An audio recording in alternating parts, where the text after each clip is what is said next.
everyone. Welcome to our Facebook Live where we are going to talk about attachment. Hopefully that didn't cut in. I'm here. My name is Tammy. I am the co-founder of the Institute of Child Psychology, and I'm here today to talk about attachment and the power of relationships. So super excited to have everyone here today on Wednesday, going into spring. So we are just going to get started here in 1 second. Hopefully everything's here. We go. We got some people signing in here. Okay. So we are going to be talking about this notion of attachment, and it is really a fundamental principle that underlies everything the Institute of Child Psychology does. And if you've taken any of our courses or come to any of our conferences, you'll hear us always actually start a presentation either talking about attachment or neurobiology, but attachment is fundamental. And I learned this as a psychologist, as a child psychologist, as a therapist. And I think of graduate school when I was down in the States finishing up my master's degree, and I had this wonderful professor tell me that no matter what fancy type of therapy we did, no matter what theoretical orientation or what strategy we did, 70% of the reason someone changes their behavior or that they get better in therapy is due to the relationship the client has with a therapist. And I was a teacher before I became a psychologist, so I knew this to be true, that if I had the hearts of my students, they would listen, they followed, as long as they felt safe and connected to.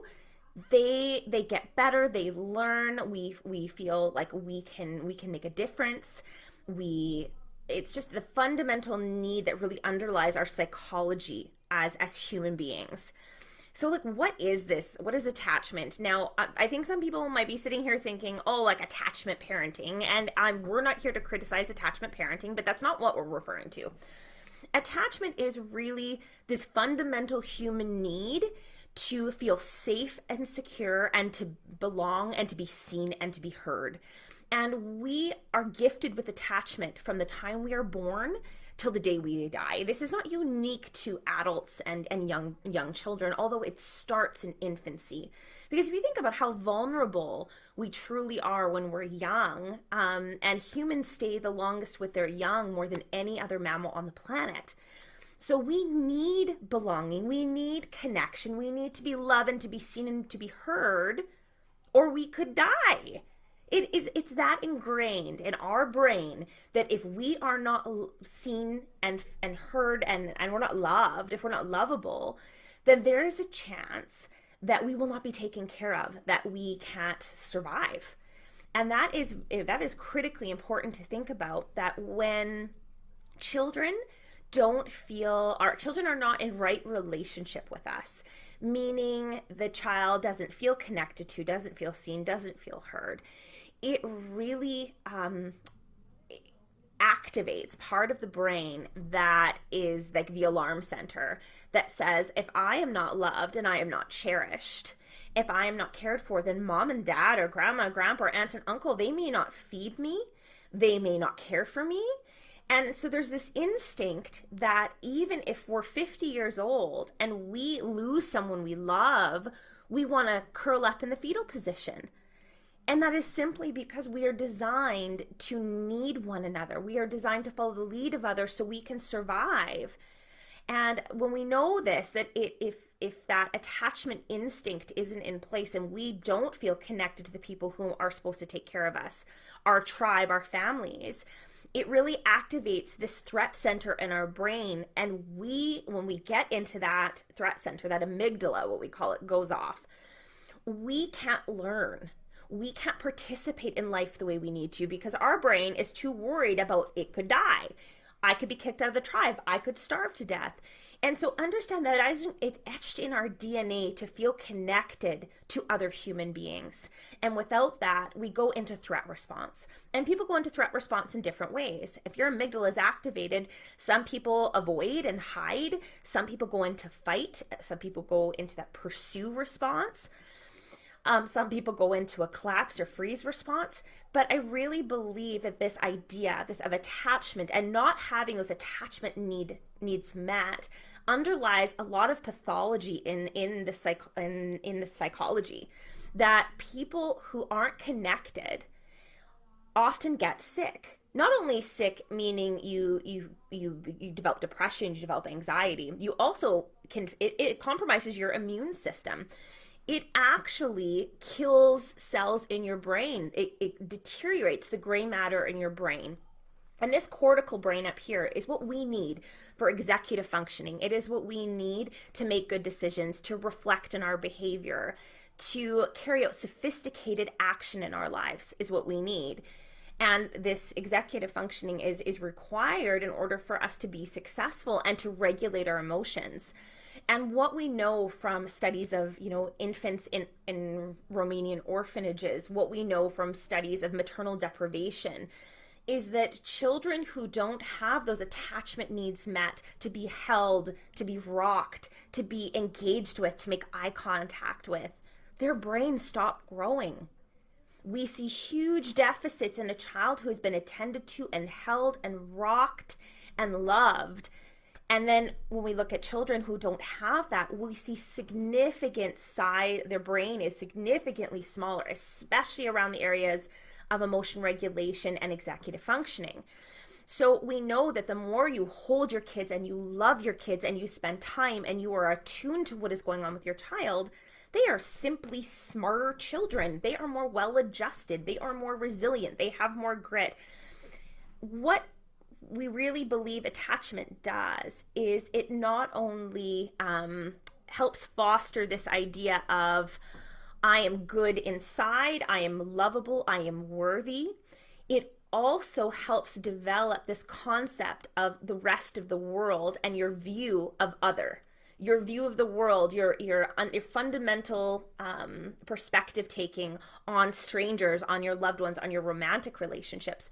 So these attachments that we form with our children really lay the groundwork for every relationship they are going to have, whether that is romantic or friendship or the relationship what they have with their own kids. Attachment basically, if kids feel that they are lovable, that they are cherished, that their parents respond to them. Now, parents always make mistakes. Don't get me wrong. No parent is perfect. But, if we get it right most of the time, and at the end of the day, our kids go to sleep believing they are seen, they are heard, they are loved, and you can keep them safe most of the time, because we can't always keep kids psychologically or physically safe. But at least you're there when things, go south. If that is the template that our kids receive, when they go out into the world, they will believe that people are good, that they are taken care of, that they can handle things, that people love them, people are trustworthy. The world is ultimately, even though it is flawed, people are inherently good. And with that template, kids feel like they're supported even when you're not around as they get older. And they will seek out relationships that mirror back to them their fundamental belief about themselves.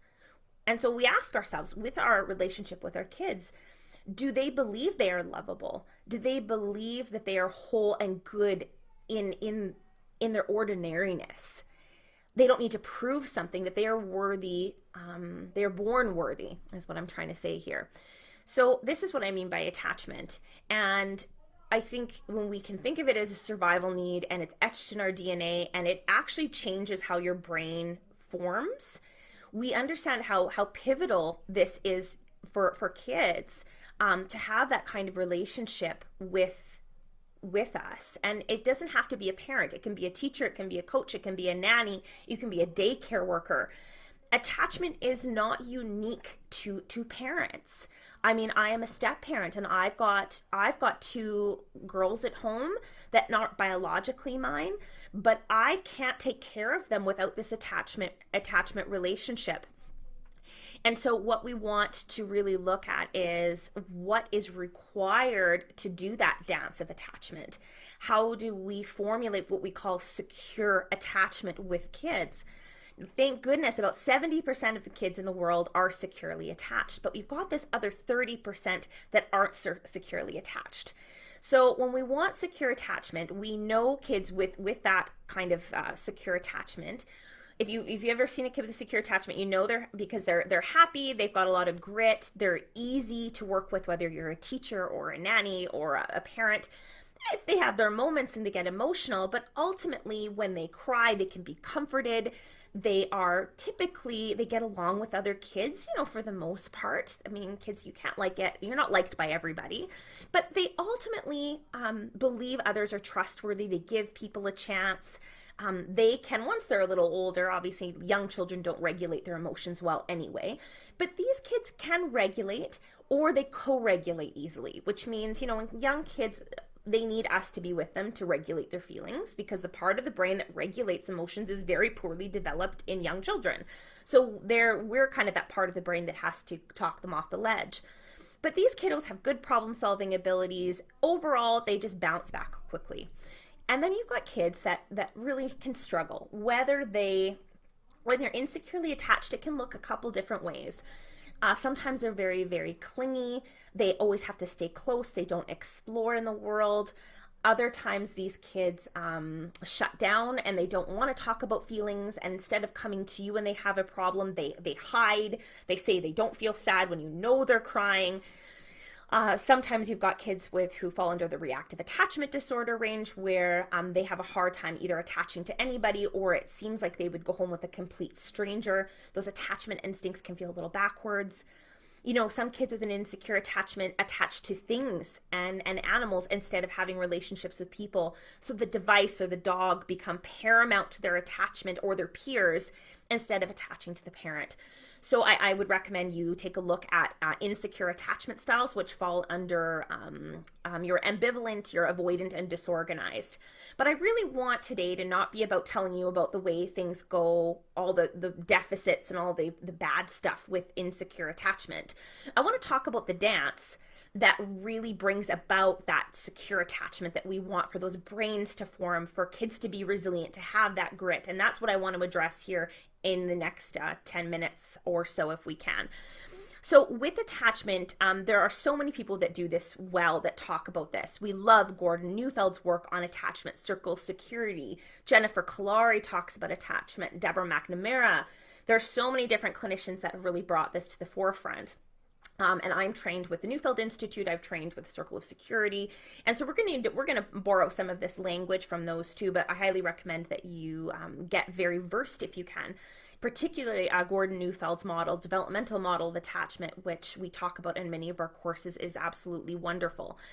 One way of looking at it is attachment is really about this dance, or you can think of it as a dance, or you can think of it as like a teeter-totter that weighs two things out that can sometimes feel like they're in opposition. And the first is kids need autonomy and independence. And this is also where child-led play comes in. Kids need to feel like they're competent, that they can explore their world. And parents need to, learn to hone in their trepidation and anxiety to allow that play, to allow that exploration to happen, to let kids do things on their own, giving them choices and allowing, again, not huge choices, especially when they're young, but allowing them that ability to navigate their own worlds. We're close by, and obviously the younger the child is, the closer we are, but it requires us to let go a little bit and let kids do this piece of this exploration. So there's autonomy, really, is what kids need. And parents need to be supportive of that if they can. And again, we have to hone in, if any of you have anxiety about your kid, climbing a little too high or riding their bike too fast, we have to work on regulating ourselves to allow that autonomy and independence. But you can't leave kids obviously out there on their own to be independent. We know this. And in this day and age, we know there's a lot of anxiety around letting kids, kind of do things on their own. But there's this other piece, and this is all about connection and co-regulation and allowing that child their full expression of who they are. So here we've got autonomy, and then you've got connection, that there has to be this balance. And the balancing act really, as a parent, is bloody exhausting. And so I want to give space for that, because of course we don't want our kids to be hurt. And emotions can often, our kids' dysregulation, make us really uncomfortable. And that is very normal to feel uncomfortable with some emotions, because chances are when you were young, there was someone in your life who wasn't comfortable with your emotions too. And so when we have experiences when we're very young with caregivers not meeting our needs or being punished for showing certain emotions, it's very common that when our kids show those same emotions, we shut down or we get reactive. And so this is why while we love our kids, it can be so draining because we're dealing with our own baggage from our own childhood that's kind of coming into play.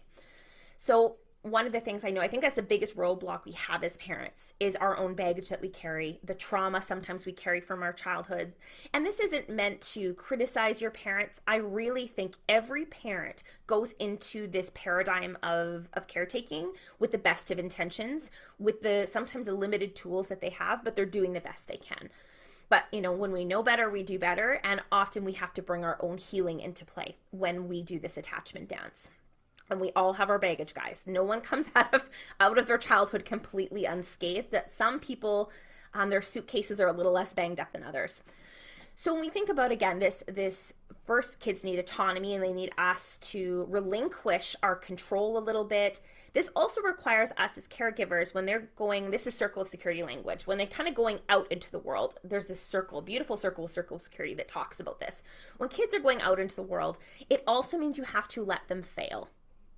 And this is a huge issue. What we're seeing right now with kids is parents kind of bubble wrapping kids, and they're so scared that if their child fails, it will reflect poorly on them as a parent. Maybe they're overcompensating because sometimes we project our kind of unmet needs when we were little. This desire that we weren't involved enough in sports, or we didn't accomplish enough, and we just hope we live a little bit vicariously through our kids.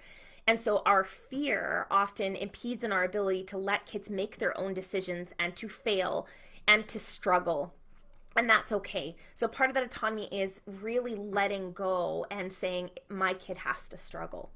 And that doesn't mean you aren't emotionally supportive, because that's where we're going to come in with part 2 of this, is they're allowed to struggle. They have to fall down, because that's how you learn to pick yourself up. You have to be able to make mistakes in order to learn from your mistakes. Now, when they do make mistakes, because they're going to make mistakes and they're going to make poor choices, okay, because that's just part of being a human being, is that's how we learn. Then comes in, remember, we've got autonomy, and then you've got this independence, and then we have connection. That is where parents come in when they fall down and when they make mistakes, or they become dysregulated, or they fall off their bike because they rode too fast. That is where we come in with this connection and co-regulation. And the co-regulation is of paramount importance when kids are very young, because that part of the brain up here, the cortical brain that's in charge of regulating the emotions, is not at that point very available to young kids. And it is through our co-regulation that kids learn to regulate their feelings. So when we are doing this dance of attachment, that when they become dysregulated, or a limit needs to be placed on their behavior, or they make a mistake, or they wander too far and something happened, that we swoop in. And when we swoop in, I mean we reflect feelings. We are okay with feelings. We make space for feelings. We make space for who our kids are, that expression. And even when it ruffles our feathers a little bit, that our actions, our words, and our intentions signal to our kids, I accept you. I may not accept your behavior, but I do accept all of the emotions that you are showing. And this is where you have to regulate your feelings, because often your kids have feelings, and then we personalize it, and this narrative starts going off in our head that says, oh my God, like this is unbearable, and I'm too stressed, and why won't they stop crying? And there's that piece too. So part of that dance of attachment is really understanding how to meet our needs as adults and how to regulate our feelings so we can be there to help our child. So this connection dance is also about attunement and really being present with our children's feelings, noticing what they're feeling. We can, as Dr. Daniel Siegel and Dr. Tina Payne-Bryson would say, you have to name it to tame it.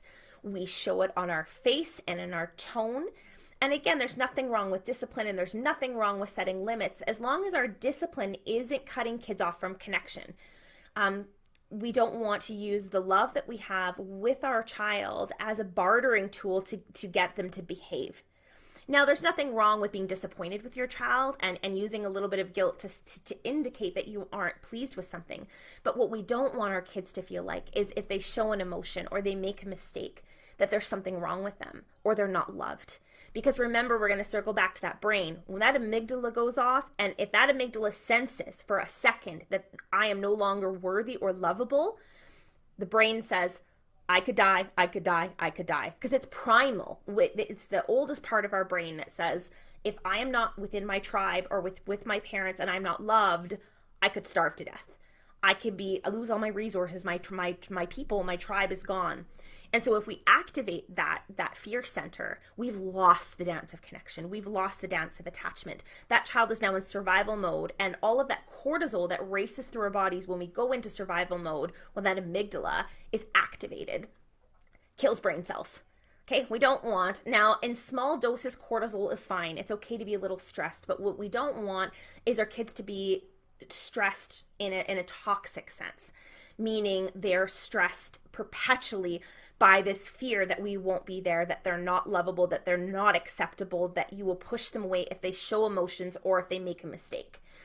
So I think that is really what we want. Is we don't want to activate the fear centers, and this is why we would say that we don't yell at our kids, we don't spank our kids, we don't shame our kids, because that's going to activate the fear and stress response centers in the brain.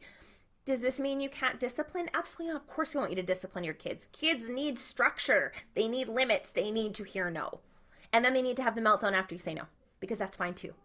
Because the brain has to understand the futility that this choice is not okay and I can't do this. But also when you set a limit on behavior, that child feels safe because you're paying attention, you're showing them the correct way of being, which means you're present with them and you can handle them.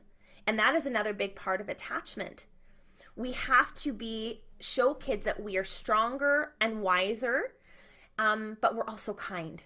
So we would call that, we really want to be a leader that the child can look up to, and that they feel like when they go into that sense of looking for support and going into seeking us out, that we provide more than it is necessary, that we get there first if we can. We want kids to know that no matter what they do, nothing could separate them from our love, that there's no separation there, and that you can handle anything they throw at you. Doesn't mean you won't waver, but ultimately you're the kind of caregiver who can really be, and I say this as an alpha. If you have dogs, you heard the word alpha before, but an alpha leader is not a bully, but an adult who is in that caregiving role that child can look up to because they're in charge. They have that autonomy. They're not the child's friend. They love them unconditionally, but they're the boss, and the child learns to take their lead from that parent. That is what Gordon Neufeld talks about, this idea of this hierarchical attachment that happens.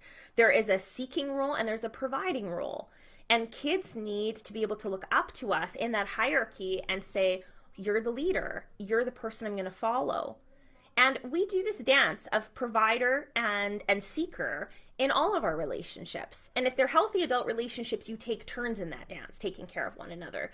But in terms of the caregiver, like the parent-child dynamic, that hierarchy exists like even now. Like my mother and I, for example, are close, but I still look up to her. I still see her as I once did very young, as someone who is wiser than me, who often knows better than me at times, that I trust, and that if I fall apart, I can call on her. She has words of wisdom for me. And maybe it's not your parent, but somebody in your life that can provide that role for you, which is very healthy, and that we need that hierarchy in our society. So I think is understanding that when that dance can be turned on its end, which means the child is in that provider role and the parent is in the seeker role, whether you treat your child like they're your friend or a confidant, or you complain about, all your life stressors to your child, or you give in to your child and then they get to call the shots in your home. These are all ways that children become very alarmed. They become very scared because they're not designed to be the boss guys. They don't have the capacity to take care of you. They don't have the capacity to take that lead in the dance. We hope one day they will, but they need you to model the dance first so they know how to take the lead. They have to practice that dance where they're in the seeking position and not in the providing position. So oftentimes we see this dance go wrong when parents don't set limits, don't set boundaries. The children have to take care of the parents. They treat them as friends, those kinds of things. So that is the other thing to understand, is we have to be in appropriate hierarchical relationship with kids. But please understand, that doesn't mean you're better than your child. Okay? It just means they're more vulnerable than you and they need guidance. And that's what I mean by being like an alpha and being a strong leader, is they need you to guide them. But to guide them, you have to be stronger. You have to be wiser. You have to we don't always have the answers, but we have to fake it till we make it and then look for the answers. And you're going to make mistakes. And sometimes, no, we don't have the answers, but we let our child know, I'm going to figure this out and I will get back to you about this. So that's something we can think of. I think really what we think of an attachment is kids, when they feel connected, when they feel safe, when they feel loved, when they feel known, and they feel there's that intimacy in their attachment relationships, they will turn out okay. And we need to work on our own stuff so we can be available to our kids, to allow them that, remember, that balance between autonomy and also between connection. So what do you need to do? I mean, that's a question. We all have stuff we need to work on. But ask yourself, are you okay with them going out into the world and making mistakes and playing and establishing that competence away from you? And then also, are you available to welcome them in when things fall apart, when they're angry? Not just when they're happy, but when they're falling apart and they're anxious and they're sad, and being available, not just fix it. And I don't want you to fix it. I just want you to be available to hold space for them, to say, I can handle this, because you're a human being and you're figuring this out and we're all figuring this out, but I am available to you. And so that is that sacred dance that we need to work on with our kids in order for this attachment dance to really unfold and to our kids to reach their full potential as human beings. So I hope you guys have learned something from today's Facebook Live. We look forward, as always. Karen had said this is active listening. Yeah, look up active listening, can be good. Name it to tame it, anything like that. I know I mentioned Gordon Neufeld today. We are a huge fan of him at the Institute. He is actually teaching at our conference in April. So please check out our conference at April 22nd to 24th. And Dr. Gordon Neufeld will be talking actually about the dance of attachment. And he is going to do a far better job than I am, because this is what he does. This is his institute, his life's work is looking at that dance of attachment. So highly recommend you come check that out. And also Dr. Tina Payne Bryson will also be speaking about the power of showing up in attachment. And hopefully everyone knows who that is. So we look forward to seeing many of you at our conference. And thank you for attending today.